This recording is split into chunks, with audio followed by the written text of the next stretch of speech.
Realtor.com says 7 out of 10 home buyers are priced out of the market. There's also been an increase in institutional investment. These are corporations buying up homes and also multifamily residential buildings to rent them out to make a profit.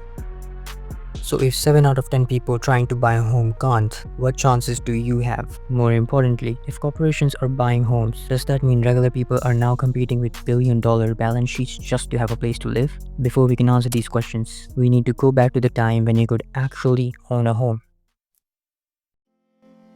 Homeownership has long been the primary way most families build wealth in the United States. Owning a home wasn't just about shelter, it was about status, stability, and the promise that hard work could build a better future for your family.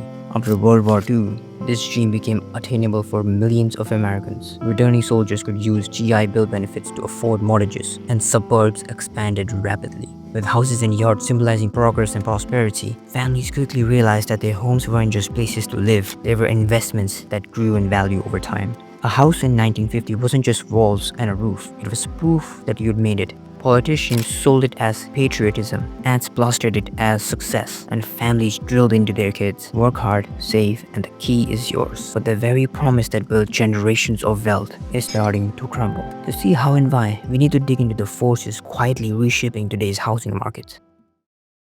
For over 2 decades, the United States has been building fewer homes than households being formed. Millions of families are now fighting over too few homes. There simply aren't enough homes. And Francisco proves it. Strict zoning makes it incredibly hard to build apartments. And the result? A 1-bedroom averages over $3,000 a month. Multiply that story across the country, and you see why supply is choking. And it's not because builders are lazy. The real problem is zoning itself. In simpler terms, when cities block apartments or limit how many units can be built, they strangle new supply. This has real consequences. Imagine 1,000 new families moving into a city, but zoning laws only allow 500 new homes to be built. That shortage doesn't just make homes scarce, it drives prices on everything that already exists. And here's the kicker. These restrictions aren't accidental. In many cases, they're driven by local homeowners protecting their own property values, lobbying city councils to block new developments. The results? A housing market where newcomers, especially younger buyers, are locked out.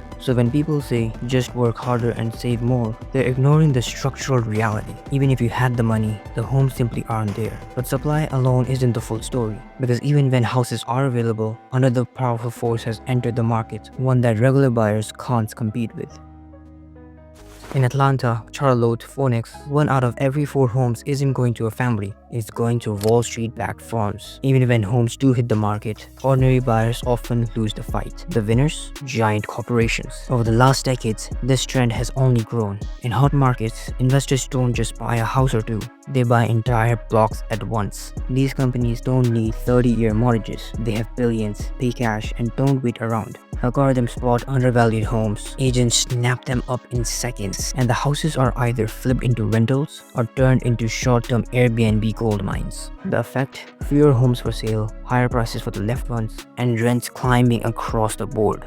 And it gets worse. Institutional investors focus on fast-growing cities and starter homes first-time buyers rely on. Neighborhoods that used to be full of families are becoming corporate rental zones. The American dream slips further out of reach. For regular buyers, you're not just competing with your neighbor, you're competing with a hedge fund, a team with bottomless cash, smart bidding tech, and zero emotional attachment. They don't want a home, they want profit. Even if Wall Street disappeared tomorrow, the truth is, most people still couldn't afford to buy. And that comes down to a much bigger, slower moving force, the economy itself.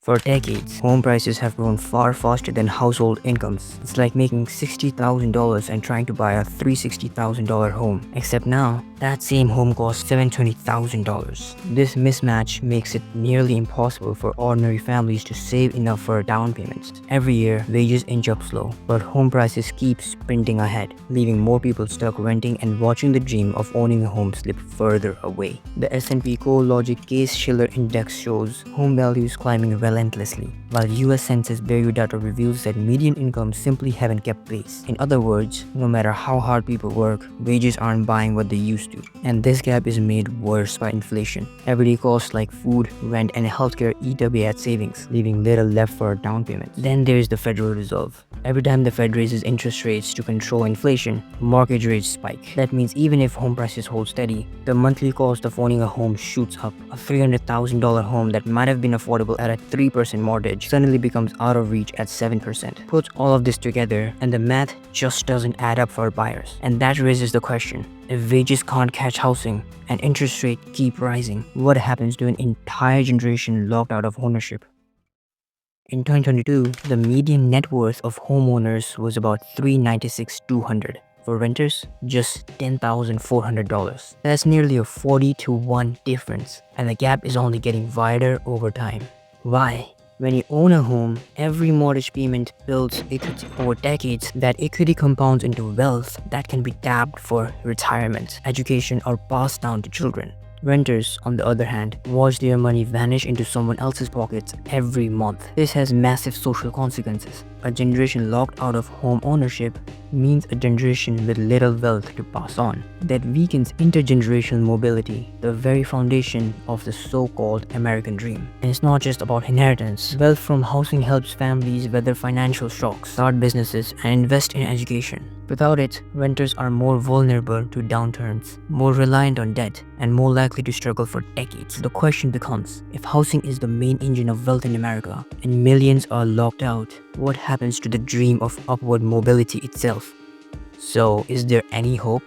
Yes, but it's messy. The Urban Institute put it bluntly in 2023. Zoning reforms and supply-side policies are critical, but their effects are gradual and politically constrained, meaning solutions exist, but they move at the speed of politics. Take zoning reform. Across the US, local rules often block apartments or slow construction to a crawl. Relax those rules and suddenly more duplexes, apartments, and affordable units could appear. California has tried this with backyard homes and it's helping, but change faces pushback. Existing homeowners worry about property values and that resistance can stall progress. Then there are governmental programs. Subsidies for building affordable housing or down payment assistance could help first-time buyers, but these programs need money and political backing. Two things that rarely stick long enough to matter. And don't forget corporate investors. Some policymakers want tax or limit bulk buying by Wall Street-backed firms. Problem is, these companies have deep pockets and powerful lobbyists, so any rules move slowly. So yes, tools exist. Zoning reform, subsidies, regulations, but every option hits walls, politics, budgets, lobbyists. Even if change comes, it won't solve the crisis overnight. So here's the real question. If wealth, stability, and opportunity all hinge on owning property, what happens to an entire generation shut out of the market? Do they stay renters forever? Do they push for radical policy change? Or does the very idea of American dream collapses under its own weight? Because if homes are now built for investors, not families, then maybe the dream was never yours to begin with.